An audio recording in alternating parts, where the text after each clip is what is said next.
The reality is, Blast have run one of the worst organized majors even up until this point, and I do believe it's because they've either tried to cut corners or they've channeled their limited resources into what their priorities are, and their priority hasn't even been like running good qualifiers. Like, I don't know if you saw this, the RMRs were probably overall the worst. And I'm not talking about format. I won't bore everyone with my views on why the scene is piss weak right now. But I'm talking about, right, we had an RMR, CIS RMR, quite famously, where it appeared one team just fucking radar hacked the entire time in a very obvious way and went from being like 158th in the world to being conceivably able to beat the #1 team in the world and neutralize the #1 player in the world just randomly in a game. How amazing. But anyway, forget that. I thought that could never happen again. We just had the Asian RMR, where for the entire, I believe the entirety of the tournament, players had internet access on their competition PCs. How can any of those results stand? Who is responsible for that? Like, they had people volunteering for the admin job. Like, first of all, they organized for some whatever reason the event in Mongolia, the country that has never seen an esports event of any size that matters, right? They probably get some local things, and that's it. Some of them semi-regional, and that's it, right? This is a RMR for the last major, whatever the hype we talked about it, right? They cut corners, cut costs there, so there is people who are working as volunteers there. They have no idea what the fuck are they doing. What did you expect them to do? Like, they probably don't even know the rules. Or they didn't know if they need to check up for the internet, or for the timeouts being like longer than 30 seconds, or all this shit that was happening, right? They were just volunteering, doing their, like, their part for the major, whatever, not being paid. And that is actually, Yeah. Are you guys ready to go into the RMR shit? Like, we can do absolutely. it. Just as an aside, I've got a very quick thing to say as well, which is one other reason why this isn't all just like because someone might think, well, Blast has done some really good events. What about those ones in the Royal Arena? Like, give them a chance. They could do good. There's a detail I can't believe people haven't mentioned when you consider, like, they hate Flashpoint Gar, or if anyone new comes in the scene, everyone just gets shit all over, right? E-League, MLG, right? Think about this. As far as I know, Blast has never run a tournament in CSGO as a LAN with more than 8 teams in attendance. Ever. Now, if you don't know, 8 teams is just the playoffs of the fucking major. Now you have like 24 teams at a major. So this is one thing that is a very misunderstood aspect. A Blast event lasts less than a week. It's a few bunch of days. First couple of days are off, not in the arena. They're just like fucking tournament area things. Then you do a very small, like, basically weekend it's almost like an old school LAN from 10 plus years ago. Like, it's actually mad to me that people just assume, well, because they did a good job in their home country in a stadium with 8 teams, they could probably just run a giant world championship. That's one area I will always give ESL mad props. ESL's been running giant tournaments like that since literally, like, I was in my fucking 20s, which is years ago at this point, obviously. They had all those events with scaffolding at them and big arenas. Like, they are masters of what they do in that sense. I might not have liked IM Rio, but that's actually because they do such amazing jobs in Cologne, Katowice, all around the world, in Dota as well. So the idea you're just going to assume Blast will be awesome at it. No, I'll tell you what, just like talent can sink or swim when they go on the broad. If you've never done a giant event, oh my God, can things go wrong? And in this case, by the way, people haven't thought this through. They've condensed the schedule. It's the same number of days as a normal major, but past majors was Swiss System Phase 1, same days, say like Monday to Thursday. Swiss System 2, the next week, Monday to Thursday. Then the playoffs would be the week after. They've made it so the 2 Swiss go into a week and a half, then the playoffs, 2 whole weeks for this major, with, I think, 1 day break between phases. If anything goes wrong, this major is fucked and cannot be fixed. And that's if they nail it at the outset and just have a problem. And also, to your point, like, the thing about ESL too is that they also have a worldwide network of offices and have the capability of operating in multiple continents simultaneously, which is not really something that Blast has. So let's talk about the RMR system, because even though the RMR system is just fucking terrible. Like Valve mandates this, so it's not a good system. But if you try and do a major, you are opting into running the qualification in the way that Valve wants it run, which does suck a lot and is a million games. But there were a lot of issues with the RMRs independently, and also the scheduling of the RMRs. So players were like flying all over the world to different events and like playing in on one continent 2 days after like completing an RMR event, right? What were the issues that the RMRs were creating for people? Thing is, like, first of all, I don't know who thought it was a good idea to organize an RMR in Mongolia. Who is that? Who is that rocket scientist? Who is that, person that decided that's got to be cost cutting. It'll be very cheap. It's got to be a combination of cost cutting, and I don't know what China's zero COVID policy does to travel. I mean, but the thing is, if you're picking somewhere in Asia, like we know that there is a base of Counter-Strike players, because like Korea could have been it could have been done in Korea, but there aren't really Counter-Strike teams. It doesn't even have to be in the Asia. Like, you have 8 teams, fly them into Copenhagen. You have the infrastructure. You have the people who are going to be. I think that's much more expensive. By the way, for I Am Real, wasn't the American RMR in like fucking Sweden, even though the major was in Britain? That's not even that's been done before. You can go to whatever region you want. Yeah, it's 8 teams. It's not like 16 teams that you have to fly in. It's 8 teams because you decided it's going to be 8 teams for the Asian RMR. They flew them in. They're supposed to fly them in Copenhagen. You have the infrastructure. You have the people. You have the admins. You have the hotel. Everything is there. The cost might be a little bit higher, but at least you're going to do it right. Yeah. They decided to do it in Mongolia. I just love that the venue for this, and not that it's not a nice place, because I'm looking at pictures of it right now, was the Holiday Inn Ulaanbaatar, which is the capital of Mongolia. The motel Holiday Inn. Which, I'm sorry, when you tell me that we're running an esports event in the hotel Holiday Inn Ulaanbaatar, that sounds like a satire. I mean, it's pretty good. when you go into the actual event, like, you had the internet option, like everybody had internet for some reason. Nobody checked that. There's supposed to be one person that is in charge of all these volunteers. Somebody who is being paid by Blast to actually keep things in order. That person wasn't there. They cancelled the entire first day of the Asian RMR, right? Yes. If I remember rightly. Because of the delay, yeah. Yeah, they said it's too delayed, so we're just not going to do it. So they were operating a day behind because of infrastructure issues.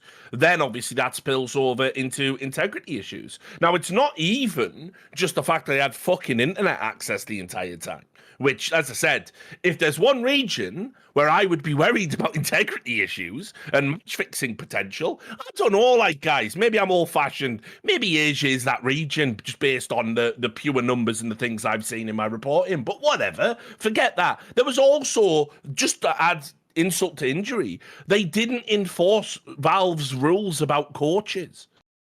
So when they were winning games, when they were winning rounds, the coaches were just like rubbing their shoulders and whispering in their ear and fist bumping, and I'm like, how's this happening? Like, I also forget if this was the Americas one or the Asia one, but one of these RMRs had unofficial people as coaches. Yes, people not even registered. Yeah. Think about how mad this is, Monty. People who aren't even registered to be at the event as coach. Just like, all right, lads, go and pay. Valve didn't step in. They're really anal about these rules. And by the way, are we doing the RMRs in general? Are we going to go Asian and go through whatever you guys want to talk about. Because here's another one. I'll give you a random detail. This is a classic example of where I can never be right, even if everything I say factually holds up and has all of history behind it. So are you ready? At the European RMR, accidentally, he claims, but that's irrelevant to how you enforce rules. Simple just walked in, I think during a live match, to the wrong team's booth and just was stood behind, like on his phone, looking at the screens of a different team in the tournament playing. If you don't know that in any sport,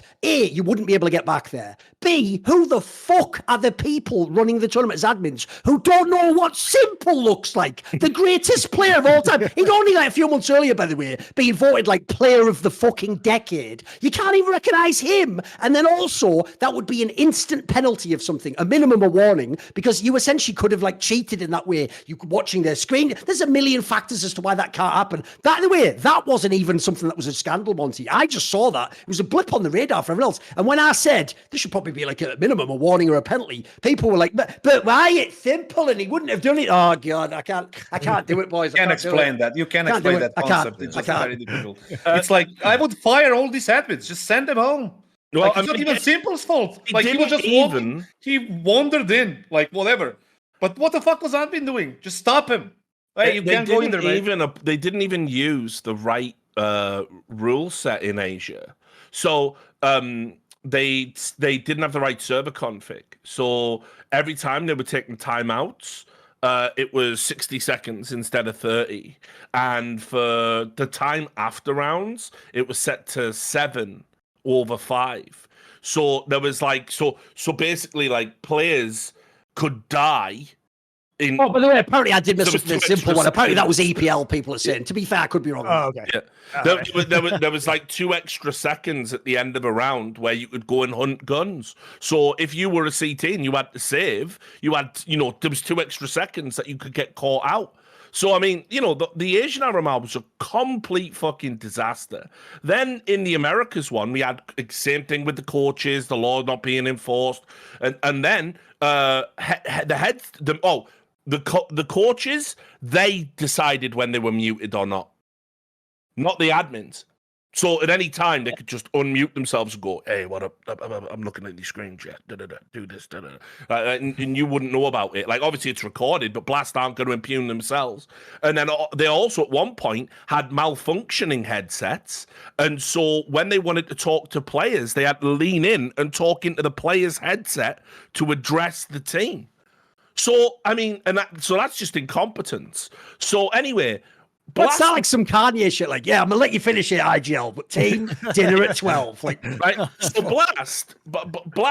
This was all put to them by journalists. I mean, Note from HLTV did a fantastic job on reporting all of this. And anyway, it was all put to Blast, and Blast said none of this shit happened.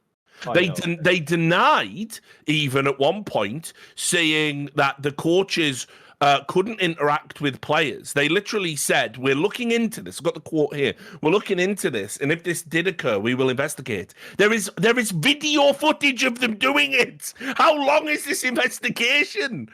Also, that rule came in at like Stockholm 2021, if you remember, the one where the coach couldn't talk. That was ages ago, mate.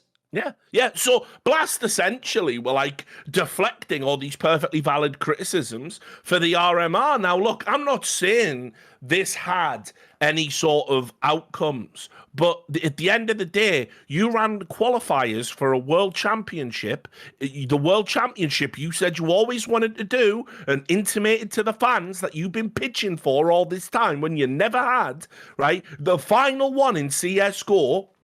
And you've ran the qualifiers in such a slipshod manner that in any other world, like in a sensible world at least, the Asian RMR would have been replayed. None of those results would be allowed to stand. And you would be dishing out sanctions to the teams that violated the rules, as well as offering a public mea culpa for you not applying the fucking rules. And I certainly hope Valve have been on you about it, but let's be real, Valve probably don't actually give a shit. So... It's crazy to me how bad the RMRs were run, and I'm telling you guys, this is Blast on unfamiliar territory in a stadium in France where look, I'll just fucking say it best. By the way, this party's popping off outside my house right now. I don't know if you can hear that, but anyway, right? Like I'll just say this, like even in Paris. Good luck finding a bunch of English-speaking, esports savvy, cooperative staff to help run your event if something goes wrong. So you're already a fish out of water in what you're doing, right? You're already going to have limited resources for what you're doing. Your on-site support probably not going to be as good as what you used to. And you've just shown me that actually when it comes to running qualifiers where you do outsource and you do take your eye off the ball, they are a total fucking disaster. So I I have reservations about getting excited about this event and whether or not it's going to be smooth running and up to the usual Blast standard. And I think everyone should be prepared for the classic day one tech issues, maybe, and beyond. Because, by the way, oh, sorry. I'm just saying, because that's what they've shown me. By the way, that's also something I'd tie into what I said before about when you think of the best Blast events, all the production and all the stage, it's nearly always venues they've been to multiple times. Like the best ones are always the Royal Arena because that was where they've been since 2017. By the way, you'll notice even ESL can slip up like that. If ESL's in their home places, Cologne, Katowice, even places like Malta now, they know what they're doing. They know the lay of the land. They have all the people, the contingency plans. When they go somewhere new, they've fucked up before. In this case, when does Blast do events in France, guys? Like, this is like totally uncharted territory. There's so many variables and logistics can go wrong. And the fact they have more than 8 teams, just straight up. I saw what they did. I think Kassad, you're right to bring that up again because Blast has done, in my opinion, a very good job of like polishing tournaments, giving us really excellent content. I mean, in an era where ESL was kind of spitting out the same bland run of show, same bland product, no shoulder content, no videos, nothing like that, over and over and over again before they got bought. We saw Blast really trying to be creative, create innovative content. It's good. But the problem with that is, as you point out, it was with a limited number of teams and it was a long preparation for like a week-long event. You have a lot of time in order to get that ready. The kind of content that you can create before a major playoffs, right? Before the final 8 teams are in the bracket, after Swiss, when you've already condensed the schedule from 3 weeks to 2 weeks, is going to be really, really hard to replicate that level of polish and that level of unique content. Like really hard. Probably impossible if we're being honest, with the budgets at least that exist in Counter-Strike, because we're not a multi-billion-dollar sport that can hire 1 million camera crews and editors to just hack it out over a couple of days.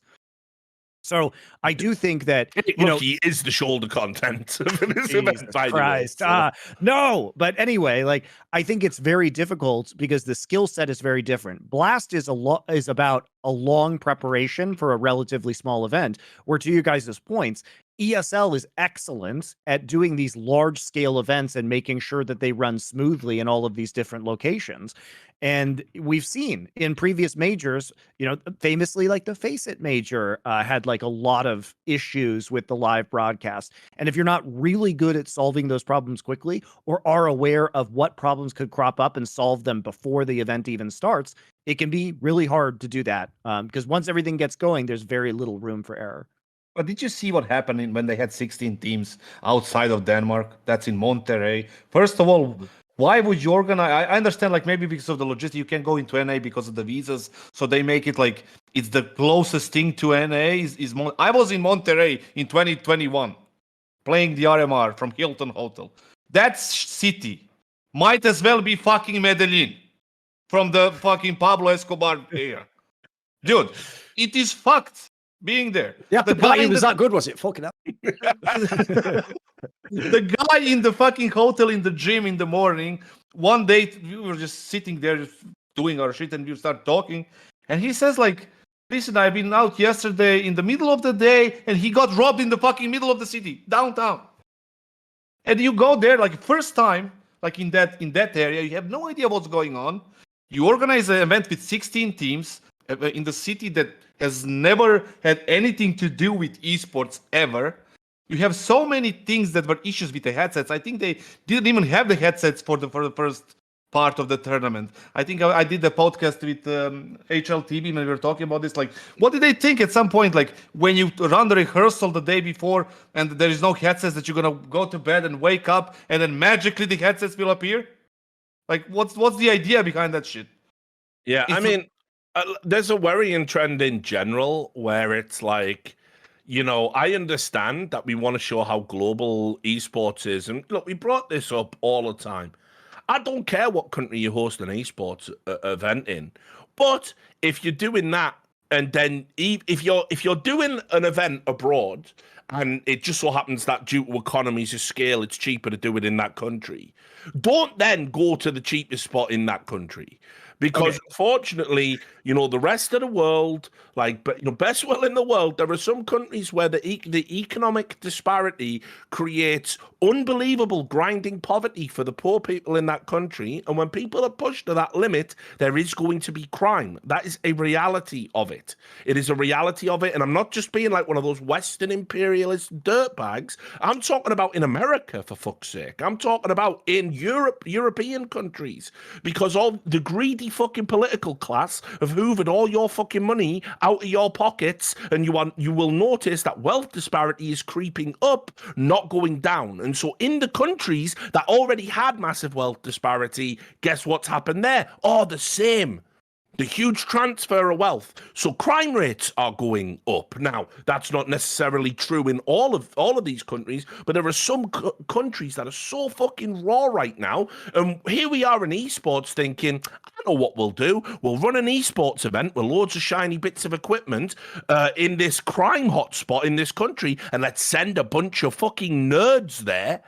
And let's see what happens. We have Rolexes and fucking expensive shirts and expensive shoes and all this shit, right? Send them right there without any support. All I'm saying is, we definitely have to do a much better job of selecting esports venues in general, and that applies all around the world. That's not to impugn any countries. That's just because, I want safe events, and we don't do this in sports. You don't go and host a Champions League final. You don't go, oh, well, we're going to do it here this time, and, to save a bit of money, we're going to put it here where we know the crime rate's higher and blah, blah, blah. It's fucking crazy, man, what we're doing in esports right now. The bottom line is that Blast were cutting costs massively to make up. My first thought was maybe they're saving all their money for Paris, but I don't think that's the case. That's my first thought, but I don't think that's the case. Look, we know the esports industry, like I said at the start of the show, is fucked right now. I'm sure that Blast maybe didn't want to do it this way. But also, guys, the other reason that Mexico is chosen for these visas, events right? is because of visas. And it's very easy. It's the same reason that I was hosting the Rainbow Six Major in Mexico City, which I had a great time at, and I really enjoy Mexico City. Monterrey is not known as a particularly dangerous city in Mexico. I mean, you have anecdotal evidence, Kassad, but there's risks with being in Mexico in general.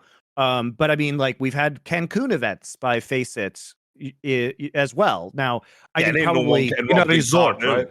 Yeah, the resort. Ain't no one getting robbed in Cancun. Cartel kill them for doing that, Right. Well, which is why maybe some of those locations like Cancun or Tulum or some of the tourist resorts might have been a better choice than Monterrey, which is not a super famous tourist destination. But I just like the way Richard actually explained that the reason why Cancun is safe is because actually even the mob, the cartel don't like that. So the people who kill you in the other places, they'll actually protect you there. So that's true. All the big tourist spots in Mexico, the cartel say if people start getting fucking robbed in these tourist spots, then all of the businesses that we take protection money from, and all, they're not going to be able to pay us because tourists are going to stop coming. So if you rob a tourist in this area, off with your head.